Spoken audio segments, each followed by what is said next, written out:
My dear loving student, कैसे हैं आप लोग। तो बेटा मैं लेकर आ गया सोल्यूशन के टॉपिक के बेहतरीन क्वेश्चन। तो आज हम लोग डिस्कस करने वाले हैं बेस्ट 20 क्वेश्चंस। तो हो जाइए तैयार। जो आप टेस्ट दे चुके हैं उसमें देखिए आपके क्या क्या मिस्टेक हुए हैं, उन सभी क्वेश्चन को हम लोग डिस्कस करते हैं बिना टाइम वेस्ट किए हुए। ये देखिए आपके सामने आ गया। सबसे पहला क्वेश्चन है, consider the two figure given below. आपको दो फिगर दिया है, यहाँ पे वेट जो है W1 है, यहाँ पे W1 W2 W3 दे दिया है। ये वेट देने का मतलब क्या है? वेट देने का मतलब ये है कि मैंने इसके ऊपर क्या किया, वेट ऐड किया, मतलब प्रेशर बढ़ाया। और जब प्रेशर बढ़ाओगे तो सॉल्युबिलिटी ऑफ गैस क्या होगा, बढ़ेगा, अकॉर्डिंग टू हेनरी लॉ। तो आप सभी लोग जानते हैं हेनरी लॉ के अकॉर्डिंग जो है प्रेशर बढ़ाने पर जो है वेट बढ़ता है। तो ठीक है बेटा, सबसे पहला क्वेश्चन, पहले क्वेश्चन का आंसर ये हो गया, ये बी, सॉरी पहले क्वेश्चन का आंसर क्या है बेटा, पहले क्वेश्चन का आंसर जो है वो बी है। The solubility of gas in the beaker first is less. यहां पर जो है वो लेस है और यहां पर क्या है, मोर। मोर क्यों है? क्योंकि हमने वेट बढ़ाया, प्रेशर बढ़ा। चलिए अगले क्वेश्चन पे आते हैं। The law which indicate the relation between the solubility of gas in liquid and pressure, that is called Henry law. बिना सोचे समझे आपने लगा दिया होगा बेटा। According to Henry law the partial pressure of gas in vapour phase is proportional to the mole fraction and for the different gases the correct statement value of kh is inversely proportional to solubility। always remember kh की value अगर ज्यादा होगी तो solubility क्या होगी, कम। और temperature बढ़ाने पर kh की वैल्यू क्या करती है, बढ़ती है। ये बात ध्यान रखिएगा। तो 23 का आंसर जो है बी है। Higher the value of kh at a given pressure lower will be solubility। now see there are the some values of the Henry law constant आपको दिया हुआ है। तो KH की वैल्यू अगर ज्यादा है, KH की वैल्यू क्या है, ज्यादा, तो सॉल्युबिलिटी क्या होगी, कम। इस हिसाब से देखिए हीलियम का KH इतना है, सबसे ज्यादा है, तो हीलियम की सॉल्युबिलिटी जो होनी चाहिए वो सबसे कम होनी चाहिए। तो आप देखिए पहले वाले ऑप्शन में हीलियम का KH की वैल्यू ज्यादा है तो सॉल्युबिलिटी कम है, O2 के KH की वैल्यू कम है तो इसकी सॉल्युबिलिटी क्या है, ज्यादा। तो KH की वैल्यू ज्यादा मींस सॉल्युबिलिटी हमारी क्या हो गई, कम। चलिए नेक्स्ट क्वेश्चन पे आते हैं। H2S is a toxic gas used in the qualitative analysis if solubility of H2S in water at STP। पहली बात देखिए STP का मतलब क्या होता है, टेम्परेचर इज 0 डिग्री सेल्सियस मतलब 273 kelvin and pressure is 1 atmosphere. Okay, and molality is given 0.195। एक काम करते हैं, मोलालिटी से हम सबसे पहले मोल फ्रैक्शन फाइंड करते हैं। तो ये फॉर्मूला होता है XA upon XB that is equal to small MB upon 1000। बेटा देखो XB की जगह लिख सकते हो 1 माइनस XA और स्मॉल m की वैल्यू जो है 0.195 ऑलरेडी गिवन है, वाटर है तो ये 18 हो गया। यहां से एक अननोन वैल्यू आई, वो आई XA की वैल्यू आपने यहां से फाइंड कर लिया और आप जानते हैं P equal to KH into X। ठीक है, अब यहां ध्यान देना बेटा, प्रेशर जो है आपको एटमॉस्फेयर में दिया है तो उसको चेंज किस में कर लेना है, बार में। प्रेशर अगर एटमॉस्फेयर में दिया है बेटा तो उसको आपको चेंज करना पड़ेगा बार में। बार में चेंज कर लीजिएगा और बार में चेंज करने के बाद जो है सीधे P/X that is the value of KH। ठीक है ना, इतना ध्यान रखिएगा बेटा। सिंपल सा क्वेश्चन है और यहां से सॉल्व करके जब आंसर निकालेंगे बेटा तो 25 का आंसर आ जाएगा D, 282 var। Henry law constant for the molality of a solution is 4.27 10 to the power 5। The mole fraction of methane in benzene under the pressure is। तो सीधे सीधे देखिए P equal to KH into X, pressure दिया है, ठीक है, और mole fraction आपसे पूछा जा रहा है और KH की वैल्यू दी है, H is equal to P upon क्या हो जाएगा, KH। बस यूनिट पे ध्यान देना है कि यूनिट हमेशा सेम होनी चाहिए, तो आंसर फर्स्ट आ जाएगा। अगला क्वेश्चन है, how much oxygen is dissolve in 100 ml water if the partial pressure of oxygen is 0.5 mole. देखो P equal to KH equal to mole fraction of gas, P upon KH that is equal to mole fraction of gas, number of mole of gas upon number of mole of gas plus number of mole of water। ठीक है, हम लोग मान के चलते हैं अगर N gas की वैल्यू बहुत कम है, ठीक है ना, N वाटर के कंपैरिजन में, the number of mole of gas plus number of moles of water approximate equal to number of moles of water. तो यहां से जो फॉर्मूला हमारा निकला P upon KH that is equal to number of mole of gas और number of moles of water. चलिए, this is the weight of gas upon molecular weight of gas and this is the weight of water upon molecular weight of water. अब हम value के बारे में बात करने जा रहे हैं।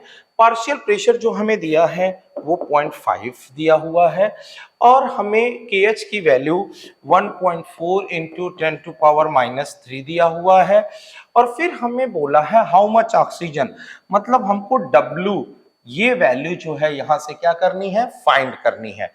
W गैस और मॉलिक्यूलर मास ऑफ ऑक्सीजन जो है वो 32 हो जाएगा, मॉलिक्यूलर मास ऑफ वाटर जो है 18 ग्राम है और आप कहेंगे यहाँ 100 ml दिया है, तो वॉल्यूम ऑफ वाटर अगर 100 ml हो तो डेंसिटी ऑफ वाटर 1 ग्राम पर ml होगा, तो वेट ऑफ वाटर जो मिलेगा हमें 100 ग्राम मिल जाएगा। इसकी वैल्यू उठा करके आप यहां पुट कर दीजिए, मतलब 18 आ जाएगा। सिर्फ एक अननोन डाटा है W गैस, इसको आसानी से क्या कर सकते हैं, फाइंड कर सकते हैं। अच्छा क्वेश्चन था ये। चलिए, एट हाई एटीट्यूड, जब बेटा आप ऊपर जाते हैं ना तो ऊपर जाने पे प्रेशर क्या होता है आपका, घटता है। प्रेशर घटेगा तो सॉल्युबिलिटी ऑफ गैस क्या करेगी, घटेगी। और जब बॉडी में सॉल्युबिलिटी घटेगी, low concentration of oxygen in the blood and tissue, तो 28 का आंसर क्या हो गया, ए हो गया। चलिए, the partial pressure of solution is directly proportional to mole fraction, that is the Raoult's law. Partial pressure of one component directly proportional to XA, PB directly proportional to क्या होता है, XB होता है। ठीक है, चलिए अगला क्वेश्चन है, 3 mole of P and 2 mole of Q are mixed, what will be the total pressure in the solution? बेटा देखिए, P नॉट A आपको दिया है कितना, 80 and P not B is 60 and the number of moles of P, this is Q, okay, number of moles of P is 3, number of moles of Q is 2. Now you can find the mole fraction of P, 3 upon 3 plus 2, and mole fraction of Q, the 2 upon 2 plus 3. Now the PS is equal to P naught A XA plus P naught B XB, ठीक है। और इसकी value हमें find करनी है, ये है 80, 3 upon 5 plus ये है 60, 2 अपॉन 5 और यहां से हम किसकी वैल्यू निकाल लेते हैं, PS की वैल्यू यहां से हमने क्या कर लिया, फाइंड कर लिया। तो 30 का आंसर आ जाएगा 72। नेक्स्ट क्वेश्चन है, यहां पे देखिए बेटा, ये जो ग्राफ हम लोग बनाते हैं, ये पहले एक कंपोनेंट की बात करें तो यहाँ पे XA की वैल्यू अगर 0 है तो जैसे जैसे मोल फ्रैक्शन बढ़ेगा वैसे वैसे partial pressure of one component बढ़ेगा। और मैक्सिमम वैल्यू इसकी क्या हो सकती है, जब इस XA की वैल्यू मैक्सिमम कितनी हो जाए, 1, यानी ये XA 0 होगा और यहाँ पे XA 1 होगा, ये PA हो गया। अब इधर से शुरू करो तो XB 0 है, इधर आने पर XB की मैक्सिमम वैल्यू क्या होगी, 1, तो ये हो गया हमारा PB। तो ये टोटल बताता है हमारा PA प्लस PB के बारे में। तो यहां से देखिए 31 का आंसर है B। This X is equal to PA plus PB, then Y is equal to 0 और यहाँ पे Y इज इक्वल टू 1। चलिए नेक्स्ट क्वेश्चन है, among the following substance the lowest vapor pressure is exerted by, mercury is non-volatile component, that's why it has the low। अगला आता है water है, 1m glucose है, 0.5m ग्लूकोज है। ये देखिए ये प्योर हो गया, जो प्योर है उसका वेपर प्रेशर सबसे ज्यादा होगा। इन दोनों में देखना है किसका कंसंट्रेशन कम है, इसका कंसंट्रेशन कम है तो इन दोनों में इसका वेपर प्रेशर क्या होगा, ज्यादा। तो सबसे ज्यादा वेपर प्रेशर वाटर का, 1 नंबर पे वाटर है, फिर उसके 2 नंबर है, ये जो है 3 नंबर है। ठीक है, इस हिसाब से अगर आप देखोगे तो 33 का आंसर आ जाएगा डी। चलिए नेक्स्ट क्वेश्चन है, the graph shown the vapour pressure. ठीक है, इसमें आपको ये देखना ना कि जैसे डाइथाइल ईथर है, एसीटोन है, इथाइल अल्कोहल एंड वाटर है, जिसके अंदर जितना ज्यादा इंटरमॉलिक्यूलर फोर्स ऑफ अट्रैक्शन होगा उसके वेपर प्रेशर उतना कम होगा। सबसे कमजोर जो है डाइथाइल ईथर में, इसीलिए इसका वेपर प्रेशर क्या है, सबसे ज्यादा। तो 34 का आंसर आप देखेंगे तो आ जाएगा A. For a ideal solution PA, PA is greater than PB, इसका मतलब ए कंपोनेंट जो है वो ज्यादा वोलेटाइल है, तो इसके वेपर फेज में भी वेपर्स क्या होंगे, ज्यादा होंगे। ठीक है, तो इसीलिए वेपर के ए के वेपर कंपोनेंट्स क्या है, ज्यादा है लिक्विड के कंपैरिजन में, क्योंकि ये कंपोनेंट ज्यादा वोलेटाइल है। चलिए, what is the condition for ideal solution? Ideal solution का मतलब होता है delta H mixing equal to 0।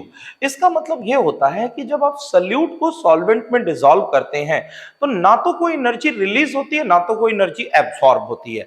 ऐसा क्यों होता है?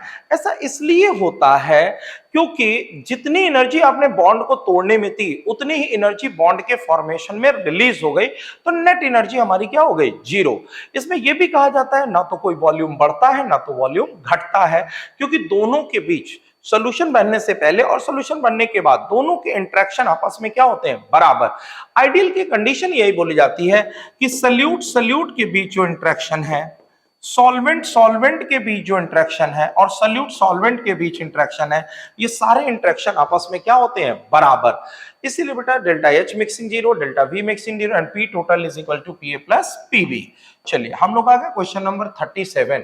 Intermolecular force of attraction n hexane, n hexane और एनहेप्टेन जो है ये बेटा आपका आइडियल सॉल्यूशन फॉर्म करने वाले हैं। ठीक है, पहले देखिए intermolecular force n hexane and n heptane nearly same between the hexane and heptane individually, which when these two are mixed, which of the following is not true about the solution? पहले देखिए ये आइडियल सॉल्यूशन है, ideal solution में delta H mixing 0, delta V mixing 0, Raoult's law को follow करेगा, तो ये azeotropes कभी नहीं बनाएंगे, वो भी minimum boiling point azeotropes. Minimum boiling point azeotropes का मतलब हो गया कि दोनों को मिक्स करने के बाद जो सॉल्यूशन बना उसका बॉइलिंग पॉइंट दोनों से क्या हो जाएगा, कम हो जाएगा। ये बात सही नहीं है। फिर देखिए which of the following solutions of positive deviation. देखो बेटा पॉजिटिव डेविएशन की कुछ बातें याद रखना। जैसे पॉजिटिव डेविएशन का जब भी एग्जांपल देखोगे ना तो उनके एग्जांपल में अल्कोहल होगा, CCl4 होगा या CH2 होगा। ये मोस्टली जहां पर आएंगे वो पॉजिटिव डेविएशन शो करेगा। और जहां पे कोई एसिड हो गया, एसिड में acidic acid, formic acid, nitric acid और या फिर एनिलीन आ जाए, ये सब जो होते हैं निगेटिव डेविएशन शो करते हैं। बाकी कुछ एग्जांपल्स हैं, ठीक है, एनिलीन, ठीक है, एसिड और एनिलीन। अब यहां पर देखो बेटा 38 का आंसर है, कह रहा पॉजिटिव डेविएशन। ये देखिए इथेनॉल आ गया, कुछ सोचना ही नहीं है, इथेनॉल पॉजिटिव डेविएशन हो गया। फिर अगला आता है नेगेटिव डेविएशन। नेगेटिव डेविएशन के लिए बेटा आपको मैंने बताया क्या, एसीटोन एंड क्लोरोफॉर्म, ये बहुत ही पेक्युलियर एग्जांपल है। इसमें होता क्या है, जैसे कि आपका देखिए ये एसीटोन है, ठीक है, और क्लोरोफॉर्म है, इनमें पहले बेटा कोई इंटरेक्शन नहीं होता है, लेकिन जब आप मिला देते हो ना तो मिलाने के बाद जो है ये बेटा एकदम फिट एग्जाम्पल है, एकदम आपको एकदम याद हो जाना चाहिए। इन दोनों के बीच आपस में क्या हो जाती है, बॉन्डिंग। तो पहले जो बॉन्ड हमारा था वो कमजोर था और बाद में बॉन्ड जो है वो क्या हो गया, स्ट्रॉन्ग हो गया। बॉन्ड जब कमजोर है तो वेपर प्रेशर क्या है, ज्यादा। बॉन्ड स्ट्रॉन्ग है तो वेपर प्रेशर क्या है, कम। पहले वेपर प्रेशर ज्यादा था, बाद में वेपर प्रेशर कम हो गया, इसी को बोलते हैं हम लोग नेगेटिव डेविएशन। चलिए बेटा अब हम लोग लास्ट क्वेश्चन की बात करने जा रहे हैं। Study the figure behaviour, mark the correct statement. ये देखिए ये अपने रियल वैल्यू से ज्यादा हो गया, मतलब ये पॉजिटिव डेविएशन है। ये रियल वैल्यू से कम हो गया तो ये नेगेटिव डेविएशन है। यानी पॉजिटिव और नेगेटिव डेविएशन के एग्जांपल पे बेस्ड था, तो आंसर सी है acetone and ethyl alcohol. Ethyl alcohol आ गया पॉजिटिव डेविएशन, एसीटोन और क्लोरोफॉर्म मैंने अभी आपको बताया नेगेटिव डेविएशन।